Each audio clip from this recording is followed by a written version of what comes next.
አሰላሙ አሌይኩም ወራህመቱላሂ ወበረከቱ። ውድና የተከበራችሁ የቻናል ተከታታዮች እንዴት ናችሁ? ሰላም ናችሁ? እንደ ክርስቲያን ወገኖቼ ሰላም ብያለሁ። ሁላችሁም በያላችሁበት ሰላማችሁ ይብዛ። ዛሬም እንደተለመደው በአዲስ ቪዲዮ ተከስቻለሁ።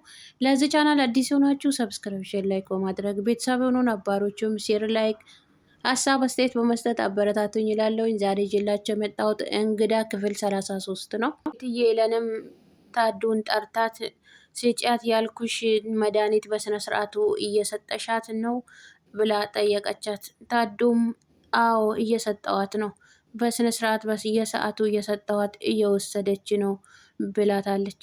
እሷ ግን እንድትጠናቀቅና መድኃኒት ጨማምራ እንደምትሰጣት ነግራትና አስጠንቅቃት ነበረ።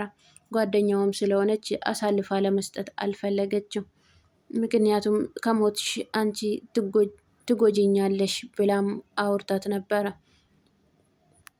ታዱንም ሌላ ነገርም ጠየቀቻት። ስልክ ስታውሪ ልብ ብለሻታል?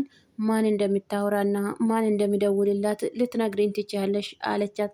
ታዱም አይ እኔም ላውቅ አልችልም እንዴ፣ ሁሌ ከሷ ጋር እየኖርሽ አይደል እንዴ? እንዴት ነው ስልክ የምታወራውን ስልክ የማታውቂው? ስልክ ሲደወልላት እንዴት ላታውቅ ትችያለሽ አለቻት። አይ ስልክማ ይደወልላታል ግን ብዙ ጊዜ አታነሳውም አለቻት። አይ በቃ እቺ እባብ የሆነች ልጅ በቃ ተደብቃ እየተጠነቀቀች እያወራች ይሆናላ አለቻት። እነሱም እያወሩ አጋጣሚ አዶኒ መጣ። አዶኒም ሌላት የፈለገው መነጋገር አለብን አላት። ሄለንም ተስማምታ ታዱን ሂጂ ክፍል ሂጂ ብላ አባረረቻት። ታዱም እሺ ብላ ወደ ክፍል ከሄደች በኋላ አዶኒ ላይ ጮኸችበት። አንተ ቆይ ምንድን ነው የሚያስከታትለ?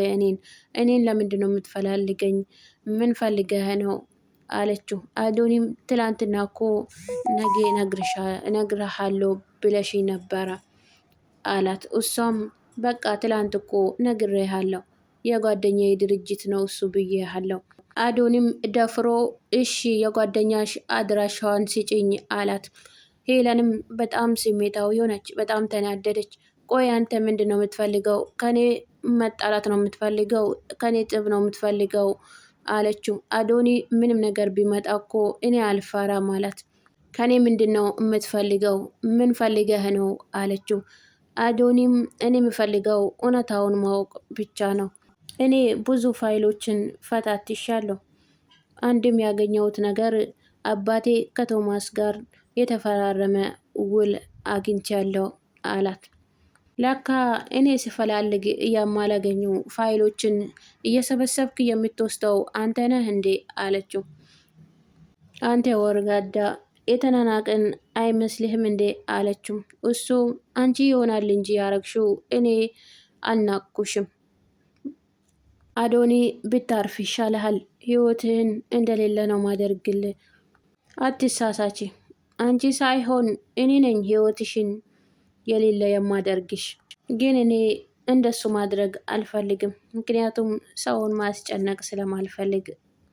ቴዲም መሲ እንዲያገኛት ቀጥሯት ነበረ።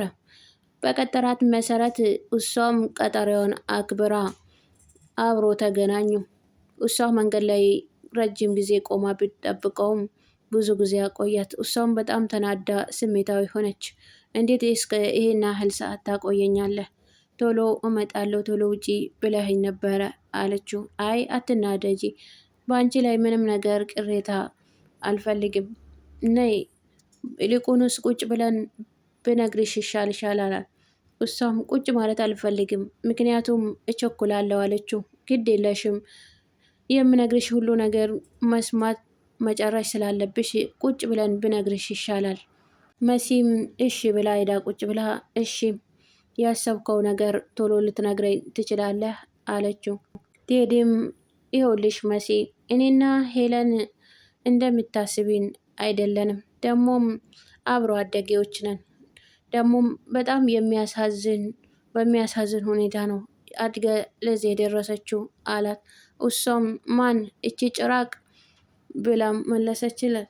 እንደዚህ አይነት ስቃይና መከራዎች ብታሳልፍማ ጥሩ ሰው ትሆን ነበረ። ያሳለፈችውን ተምራ ለሌላው ታስተምር ነበረ። ቴዲም ታይ እንጂ መሲ፣ ሁሉም ሰው እኮ ባሳለፈው ነገር ተምሮ ሌላ ያስተምራል መባል ማለት አይቻልም። ምክንያቱም ሁሉም ሰው አንዳንድ ሰው ደግሞ ተቃራኒ ይሆናል፣ በጣምም ጨካኝ ይሆናል አላት። እሷም ስለ እሷ ልትከራከር ነው እንዴ የጠራሃኝ አለችው። ቴዲም አይደለም እንደሱ ሳይሆን ከኔ ጋር ከሆንሽ እስከ መጀመሪያው ማወቅ አለብሽ ብዬ ነው እሱን ያነሳውልሽ አላት። እኔ ከሄለን ጋር የምሆነው የአባቷ አደራ ስላለብኝ ነው።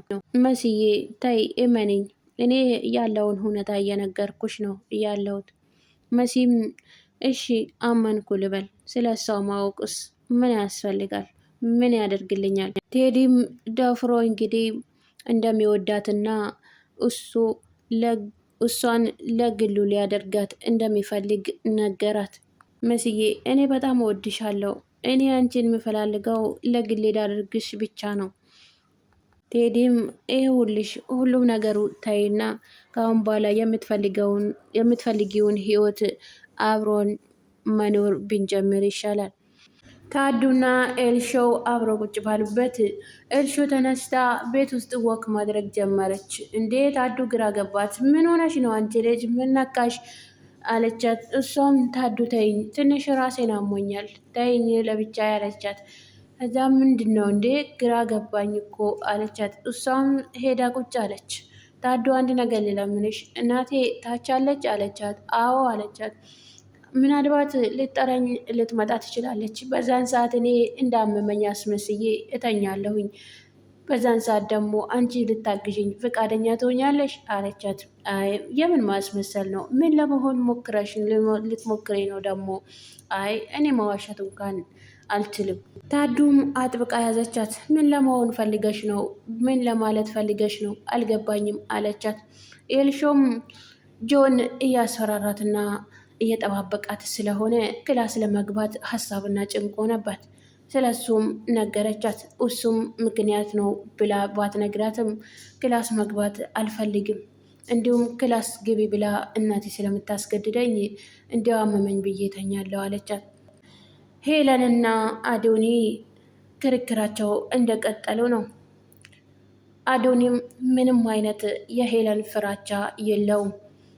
ምክንያቱም ምንም ልፈራ አልችልም ወስኜ ነው የቀረብኳት ብሎ እራሱን ወስኖ ስለቀረበ እሷም ፋይሎቹን ሁሉም ትመልሳለህ አለችው። እንዴ በፍጹም ይሄንን አታስቢው፣ ምክንያቱም እጅ ውስጥ አንዴ ገብቷል። እጅ ውስጥ የገባውን ማን እንዳወጣ አወጣለሁ። አዶኒም የሆነ ልክ ያልሆነ ነገር እንደምትሰሪ አውቃለሁኝ፣ እሱን ደግሞ አብረን ብንሰራ ምን ይመስልሻል አላት። ሄለንም በጣም ተናደደች። እኔ ሄለን ከአንተ ጋር እንዴት አለችው። እሱም እየናቅሽኝ ባልሆነ። አዶኒም አለመስራት ትችያለሽ፣ ከዛን ግን ከሰዎቹ ጋር መፋገጥ ትጀምሪያለሽ አላት። ሄለንም እሺ ምንድነው መስራት የምትፈልገው ብላ ጠየቀችው። እሱም አንቺ የሚሰሪውን ሁሉም ነገር ያውም የአባቴ ድርሻ ከእናንተ ጋር ነው፣ ስለዚህ ሁሉንም መስራት እፈልጋለሁ። አዶኒም ተነስቶ ወደ ክላሱ ሄደ። ሄለንም ወደ ኤሊጋ ደወለች።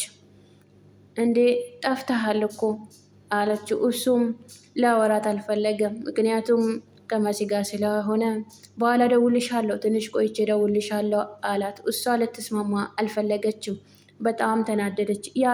ያልኩ ነገር ሁሉም መፈጸም አለብህ፣ መጀመር አለብህ አለችው። እሱም ቆይ ደውልሻለሁ ብሎ ዘጋባት። እሷም በጣም ተናደደች። ተነስታ መጮም ጀመረች ብቻዋን። ያረኩት ሁሉ ገደል እየገባብኝ